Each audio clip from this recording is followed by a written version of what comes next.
Assalamu alaikum friends, I am your host Taiba Nazim.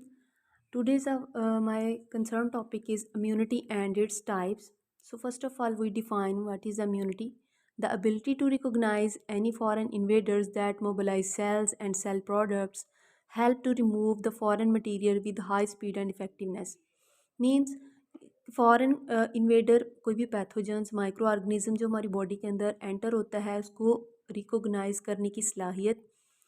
अब उस sales को कुछ सेल्स जो हमारी बॉडी में उनको एक्टिवेट करना और फिर सेल्स जो आगे से प्रोडक्ट्स बनाए। यहाँ पे सेल मोबलाइज में हम यहाँ पे नेक्स्ट देखने वाले हैं टी और बी सेल, और जबकि सेल प्रोडक्ट्स में हम देखेंगे यहाँ पर एंटीबॉडीज़ डिटेल में। ये रिमूव करेंगे फॉरेन मटेरियल को with high speed and effectiveness. यानी अगर हमारी बॉडी में इन केस डिजीज़ और infection some microbes are enter into the body and it activate our immune system. Okay, so immune system क्या है जी, हमारे यहाँ पे 3 टाइप के जो ब्लड सेल्स होते हैं, आरबीसीज, डब्ल्यूबीसीज एंड प्लेटलेट्स। डब्ल्यूबीसीज में ख़ास किस्म के जो सेल्स होते हैं टी सेल्स और बी सेल्स, ये हमारे इम्यून सिस्टम का एक्टिव पार्ट हैं। ये हमारी बॉडी को इम्यूनाइज करने में बहुत ज़्यादा हेल्प आउट करते हैं। So here are lymphocytes T and B cells. T cells produce and born into the bone marrow and mature. Like T cells born into the bone marrow but mature at thymus. That's a very important point. T cells always mature into the thymus. And T cells recognize pathogens, combat with them. This is called cell mediated response. Okay, ये cell mediated response क्यों है? क्योंकि cell के ऊपर based ये response है। इसमें आप टिश्यू ट्रांसप्लांट जब कर रहे होते हैं तब इसकी एग्जांपल इसमें मेन रोल होता है। यानी कोई टिश्यू रिजेक्ट हो जाता है तो उसकी जो रिजेक्शन होती है इन टी सेल्स के ऊपर बेस्ड होती है। नेक्स्ट है जी बी सेल। बी जो सेल्स होते हैं they are very important part of lymphocytes, very important type of cells in lymphocytes. They produce and mature into the bone marrow. It recognize antigens and form plasma clone cell. These plasma cell clone or plasma clone cells separates the antibodies and pathogen surface के साथ attach हो जाते हैं. Then the phagocytosis occur. This is all called as humoral immune response. Means कि यहाँ पर देखें अगर आप, तो यहाँ पर मैंने 2 टाइप की लाइन सेल बनाई हुई हैं, बी सेल लाइन है और टी सेल लाइन है। ये प्रोड्यूस कहाँ से हो रहे हैं जी? बोन मैरो से। ओके, तो यहाँ पर देखें बी सेल लाइन क्या करती है, सबसे पहले ये बीटा मेमोरी सेल्स बना देती हैं, इसके अलावा प्लाज्मा सेल एंटीबॉडीज़ बना देती हैं।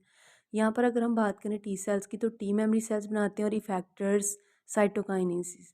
यानी ये यहाँ पर मैं आपको एक बात बताऊँ, वही टिश्यू ट्रांसप्लांट वाली, तो ये यहाँ पर साइटोकाइंस का भी जो है वो अमल शो कर देती हैं। So that's all the T and B cells. So next is antibodies. These are the specialized proteins called as immunoglobulins. अगर आपसे पूछा जाए एंटीबॉडीज़ का दूसरा नाम, तो उसका दूसरा नाम है जी immunoglobulins, which are synthesized in response to antigen. So here the question arise, what are antigens? What is antigen? Any foreign, any protein that is any foreign substance that is protein in nature that stimulate the formation of antibodies. यानी कि आप कह सकते हैं आपकी body का self और non self कोई भी मटेरियल और substance that activate your immune system and produces some antibodies that bind them and causes destruction. Okay, so इसको यहाँ पर एलेबोरेट करते हैं. ये आपके पास एंटीबॉडीज़ का स्ट्रक्चर है जिसके अंदर यहाँ पे डाइसल्फाइड ब्रिज बना हुआ है. इसके अलावा यहाँ पर जो चेन्स दिखाई हुई हैं, लाइट चेन है, हाई और हैवी चेन है, 2 लाइट और 2 हैवी चेन. तो ये क्या करता है, साइड पर ये सेल्स दिए हुए हैं, सेल्स विद एंटीजन, तो ये इनके साथ बाइंड होगा और ये एक कॉम्प्लेक्स बना देगा, एंटीजन एंटीबॉडी कॉम्प्लेक्स. इसको क्या करेंगे, इनगल्फ आउट कर लेंगे सेल्स और इस तरह इसकी डिस्ट्रक्शन हो जाएगी. So here we discuss bind them and cause destruction. Antibodies produced in B lymphocyte cells. यानी बी लिम्फोसाइट्स में ही ये प्रोड्यूस होते हैं बेसिकली. यहाँ पर ये देखिएगा बी लाइन सेल्स में यहाँ पे प्रोड्यूस हो रहे हैं प्लाज्मा सेल जिसको एंटीबॉडीज़ भी कह रहे हैं. Okay, then sent into the lymph and blood where it is move to freely to move. यानी कि ये बाद में रिलीज़ कर दिए जाते हैं ब्लड में या लिम्फ में. अब लिम्फ क्या है और ब्लड क्या है, ये आपकी बॉडी में सर्कुलेटरी फ्लूइड है जो कि आपकी बॉडी के अंदर फूड के साथ साथ आपका इम्यूनिटी भी प्रोवाइड करता है। So next is here very important, spleen and lymph node contains B and T cells. ये बी और टी सेल्स वहाँ पे बेसिकली होते हैं जो कि क्या करते हैं, इन सेल्स को क्लीन आउट कर देते हैं, पैथोजेंस को क्या करते हैं पकड़ के उनके साथ कॉम्प्लेक्स बना के उसको ये लिम्फ नोड में लेकर आते हैं जहाँ पे इनकी कह सकते हैं ना ब्रेक डाउन और इनको छोटे हिस्सों में डिस्ट्रक्ट किया जाता है।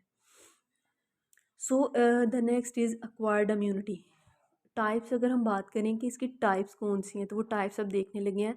इम्यूनिटी को हम दो टाइप्स में यानी कि इसकी फर्दर टू जो टाइप्स हैं, नेचुरल इम्यूनिटी है और artificial immunity. So natural immunity क्या है, acquired through normal life experiences of human not by medical means. यानी कि जो नॉर्मल लाइफ में हम गुजार रहे होते हैं उसके अंदर अचानक से हमारी बॉडी में कोई पैथोजेंस या फिर कोई भी माइक्रो ऑर्गेनिज्म चला जाता है तो हमारी बॉडी उसके रिस्पॉन्स में कुछ ना कुछ एंटीबॉडीज़ बना लेती है, वो हमारा नॉर्मल या नेचुरल कह सकते हैं इम्यूनिटी का लेवल है। नेक्स्ट आर्टिफिशियल इम्यूनिटी कैसे दी जाती है, इसमें produced purposefully through medical procedure immunization. यानी इसके अंदर वैक्सीन वगैरह बना के आर्टिफिशियली जो है वो दी जाती हैं, किसी दूसरे की इम्यूनिटी दी जाती है। तो यहाँ पर मैं आपको एग्जांपल बताती हूँ, नेचुरल इम्यूनिटी में भी आप एक्टिव और पैसिव देखेंगे जबकि आर्टिफिशियल में भी आप एक्टिव और पैसिव इम्यूनिटी को यहाँ पे देखेंगे। तो यहाँ पर सबसे पहले हम देखते हैं नेचुरल।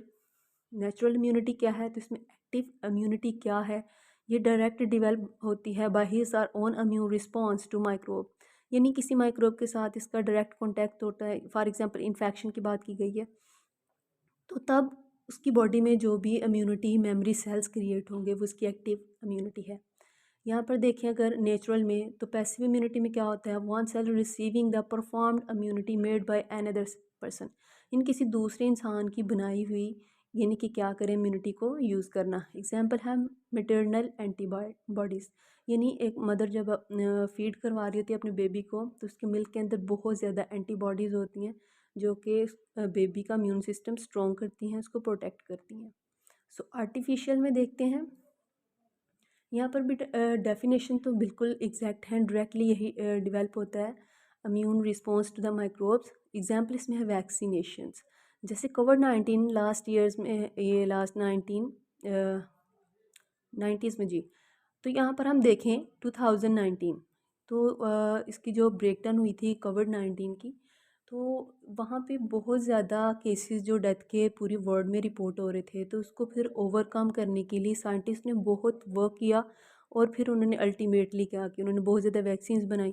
उसकी डिफरेंट जो कंपनीज़ हैं वो भी आप लोगों को पता ही हैं, डिफरेंट टाइप की वैक्सीन्स लगी।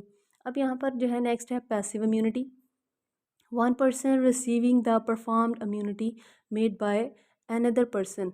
लेकिन यहाँ पे एग्जांपल आएगी इम्यूनोग्लोबुलिन थेरापी, यानी कि यहाँ पर आप जो सीरम होता है, ठीक है, ब्लड का, उसमें से सीरम को सेपरेट करके अगर दूसरी बॉडी को लगाया जाए, किसी दूसरे पर्सन को लगाया जाए, तो उसके अंदर इम्यूनिटी का लेवल फिर क्या होगा, उसके मेंटेन किया जाएगा।